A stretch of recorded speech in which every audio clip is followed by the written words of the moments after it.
Eh bien salut tout le monde, aujourd'hui on se retrouve pour une toute nouvelle vidéo au parc Astérix. Tout simplement c'est le lancement de la saison Peur sur le parc. Aujourd'hui on est en compagnie de Lucas, voilà, qui est juste ici, vous l'avez déjà vu hein, Lucas Coaster. Et alors à travers cette journée du coup on va découvrir un petit peu toutes les animations d'Halloween du coup cette année. Par exemple cette année du coup on n'a pas la foire aux citrouilles, mais il y a d'autres animations voilà un petit peu différentes, donc je vais vous montrer tout ça. Et ce qui a beaucoup changé c'est que maintenant du coup il y a quasiment toutes les attractions du parc sont en file automatique, voilà, avec le petit bracelet que j'ai juste ici. En gros si vous voulez on réserve un créneau horaire et on fait la file d'attente virtuelle. En gros file d'attente virtuelle c'est à dire si vous voulez on réserve un créneau, on attend du coup on peut se promener dans les allées du parc et puis quand l'heure arrive, par exemple sur la montre ça vibre et on peut se rendre à l'entrée de l'attraction. Et puis donc du coup c'est parti pour la vidéo spéciale Peur sur le parc.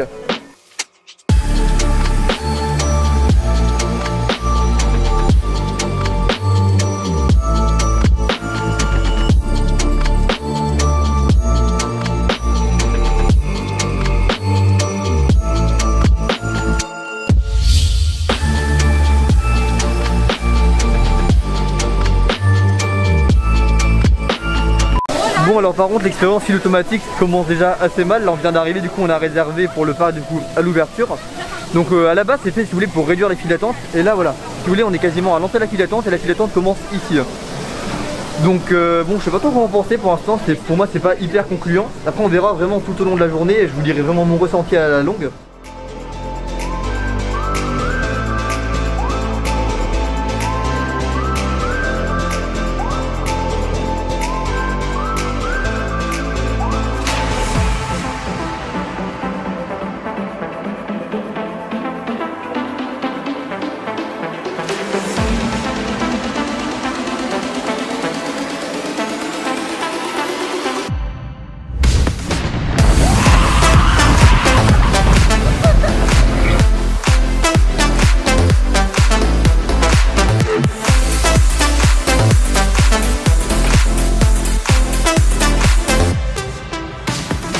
Encore là on est sur un nouveau passage si vous voulez qu'ils ont ouvert cette année. Alors en gros là il y a Catacombe qui est juste derrière. Et en gros ce qu'ils ont fait si vous voulez on a maintenant, on peut plus passer dans les deux sens dans la rue de Paris. A savoir là on peut passer du coup de Catacombe à Goudurix en passant par le passage de Mamba sur la Joconde. Et par contre on peut passer uniquement des deux tours du coup à des deux tours au niveau du restaurant du cirque. Ce qui fait que ça évite les bousculades dans la rue de Paris. Et franchement c'est plutôt pas mal, j'ai pu le tester hier en fin de journée. Et donc là voilà comme vous le voyez on passe exactement au niveau des gradins, enfin de la scène de Mamba. Ils ont juste du coup mis des sortes de draps pour cacher, sûrement peut-être pour préparer pour Noël. En plus dans les maisons juste ici par exemple on a la colère d'Anubis et il y a l'air d'avoir un nouveau scénario. Simplement il y a écrit en gros voilà une lampe torche par groupe. Et bah en gros apparemment le scénario et puis l'ambiance a été un petit peu modifié. Maintenant on nous remet des lampes torches. Donc je sais pas du tout comment ça va être. Franchement je vais découvrir ça et je vous donnerai mon avis. Ah, l'égyptologue qui a entassé là cette découverte a provoqué l'irréparable. La colère d'Anubis. Un champignon microscopique mortel qui circule dans ces couloirs. Gardez votre masque bien. Voici juste quelques conseils de sécurité. Si un être se tient devant vous, arrêtez-vous. Si un être se tient derrière vous, accélérez.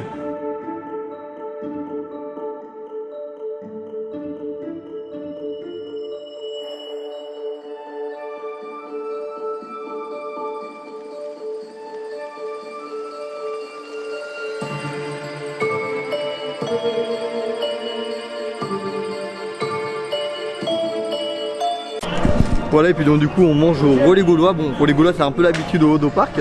Et puis voilà on a pris un petit peu les plats de saison avec la petite soupe au potiron tout ça. Donc ça c'est assez bien, je trouve qu'ils proposent un petit peu des choses, un petit peu des plats de saison quoi, ça met dans l'ambiance. En plus on a la petite musique de Peur sur le parc dans le restaurant. Donc voilà, ça met vraiment dans une ambiance Halloween. Et après pareil, je vais pouvoir retester du coup Mission Perdue, Maison de la Peur, j'ai pu la tester hier, ainsi que Catacombe du coup voilà. Mais je ferai un petit débrief un peu plus tard. Donc alors là juste après manger, j'ai pu faire un petit tour de Mission Perdue. Alors franchement ce qui change vraiment par rapport à la version qu'on connaît, c'est qu'il y a beaucoup, enfin si vous voulez, tous les sortes de boudins où on est compressé, ils sont retirés. On a juste du coup le boudin qui est au niveau des jambes au départ. Et mis à part ça, du coup tous les boudins sont enlevés, à la place ils ont mis des sortes de stroboscopes. Donc bon, en vrai je trouve que ça influe pas trop sur la maison en soi. Autrement on a toujours les sortes de lunettes 3D qui font un aspect un petit peu voilà où on voit de travers tout ça, on a l'impression que le décor bouge.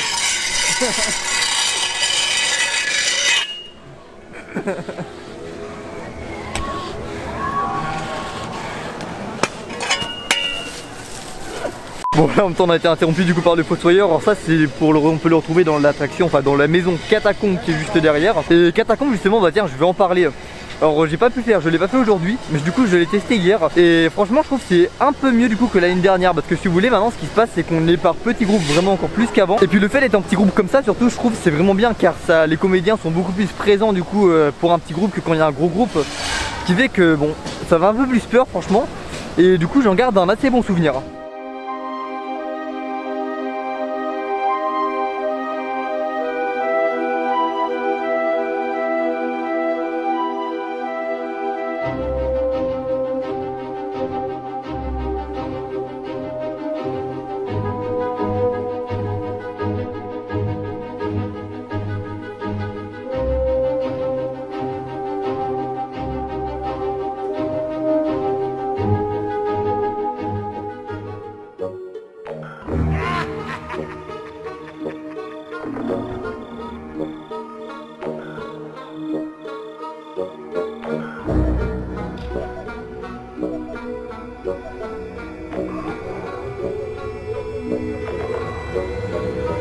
Bon alors en même temps on fait un petit passage dans le village gaulois où il y a le spectacle. Bon je ne l'ai pas vu, je pense pas que je le verrai aujourd'hui.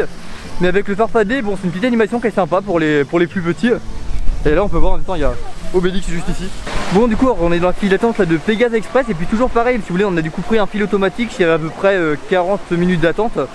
Et là on a encore une file d'attente qui commence juste ici. Donc on a encore un petit peu d'attente, je pense on a encore une vingtaine de minutes à partir d'ici, vingtaine, trentaine. Donc en vrai c'est ça, je trouve le fil automatique il est pas hyper bien géré parce que finalement on se retrouve à attendre beaucoup plus. Si on compte du coup les 40 minutes plus les 20 minutes tout ça, ça fait quasiment 1 heure d'attente et on n'est pas sur une journée vraiment où le parc est rempli.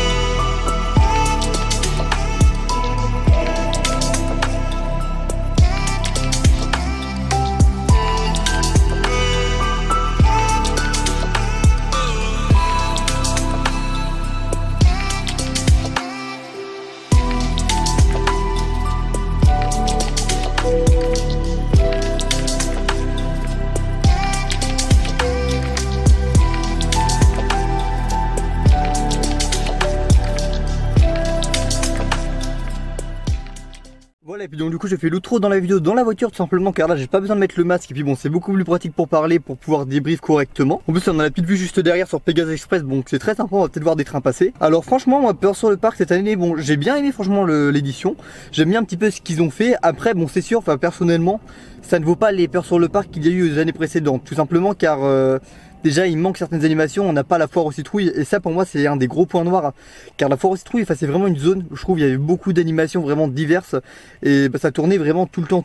Il y avait tout le temps des animations, enfin on n'arrivait pas forcément au même moment à chaque fois. Tout simplement pour moi la foire aux citrouilles c'est quelque chose qui manque. Mais je note quand même que le parc a réussi à faire un beau effort et surtout voilà nous proposer une prestation de qualité pour Peur sur le parc. Il y a plusieurs choses qui ont été adaptées, les shows de la rue de Paris par exemple, enfin toutes les animations de la rue de Paris sont bien présentes. On a même du coup l'animation avec Michael Jackson, enfin avec les zombies tout ça, qui est sur une grande scène. Et puis enfin je trouve personnellement ça aussi c'est mieux car on a beaucoup plus de place pour le voir. Et on retrouve un petit peu voilà à travers ce show l'ambiance, enfin je sais pas comment dire mais l'ambiance foire aux citrouilles, enfin l'ambiance un petit peu spectacle comme on peut retrouver dans la zone du coup. Alors après aussi ce qui est dommage cette année c'est qu'il n'y a pas de nocturne Peur sur le parc. Or moi c'est le nocturne Peur sur le parc, c'est quelque chose que j'adorais, même si d'année en année après voilà c'est vrai que c'est un petit peu la même chose. Je trouve que voilà le parc de nuit pendant Halloween avec les animations tout ça, ça a vraiment une ambiance unique. Et c'est vraiment dommage par contre voilà qu'il n'y ait pas de nocturne cette année. Donc on espère l'année prochaine quand même voilà de façon à pouvoir redécouvrir ça. Et après autrement un autre point sur quoi je voulais parler rapidement c'est le fil automatique, car j'en ai pas beaucoup parlé dans les anciennes vidéos. J'avais testé ça un petit peu tout seul, enfin avec des amis quand il n'y avait pas grand monde. Franchement ça allait, bon ça s'était plutôt bien passé. Mais là du coup j'ai testé un petit peu et mon avis bon par rapport à fil automatique c'est un petit peu changé. Je vais expliquer en détail pourquoi. En soi sur le papier franchement c'est une très bonne idée car ça permet vraiment d'éviter de faire de l'attente dans les files d'attente tout ça. Après en pratique le problème voilà il s'est passé plusieurs choses. Par exemple ce matin on a réservé pour fil automatique, on s'est retrouvé dans une file d'attente remplie à la trace du rat. Et puis même tout à l'heure en plein milieu d'après-midi on a réservé un fil automatique pour le Pégase Express. On avait 40 minutes d'attente avant de pouvoir accéder à la file d'attente. Et dans la file d'attente on a fait quasiment une demi-heure, enfin voilà. Donc je sais pas vraiment si c'est un bénéfice ou pas étant donné qu'aujourd'hui c'est pas une journée où il y avait beaucoup de monde. Alors que pourtant on avait l'impression vraiment que c'est une journée qui était vraiment chargée. Or que sur le parc il y avait vraiment pas grand monde. Et le problème par rapport à ce système c'est qu'ils l'ont mis fil automatique maintenant. Enfin avant il y avait quelques attractions. Là il y a quasiment l'intégralité du parc. Il y a juste Osiris du coup qu'il y ait plus. Mais Et il y a même certaines attractions, voilà, je comprends pas trop, enfin le principe, tout simplement, il y a par exemple Menhir Express, Romus et Rapidus, enfin les attractions aquatiques tout simplement en cette période il n'y a pas grand monde qui y vont et pourtant ils ont proposé en fil automatique. Et là où ça peut être embêtant pour moi tout simplement c'est que par exemple voilà admettons on réserve un fil automatique pour Tonnerre de Zeus, on doit attendre 1h30 avant de pouvoir accéder à la file d'attente. Bah le problème ça veut dire que pendant ces 1h30 on ne peut pas par exemple faire Romus et Rapidus alors que souvent, enfin j'ai bien vu Romus et Rapidus il y avait la moitié des bouées qui tournaient à vide et pourtant du coup le service est disponible en fil automatique. Donc bon, il y a des attractions, je pense c'est pas très judicieux de les avoir mis. Mais bon, mis à part ces petits défauts, franchement j'ai quand même passé une très bonne journée. Voilà, ça fait plaisir de retrouver le parc Astérix décoré pour Peur sur le parc. Et puis autrement, si jamais vous découvrez la chaîne à travers cette vidéo, n'hésitez surtout pas à vous y abonner. Vous pourrez retrouver beaucoup de vidéos en rapport avec les parcs d'attractions. Sinon, cette vidéo vous a plu, n'hésitez pas à laisser le petit pouce bleu et le commentaire. Et puis je vous dis à la prochaine, salut!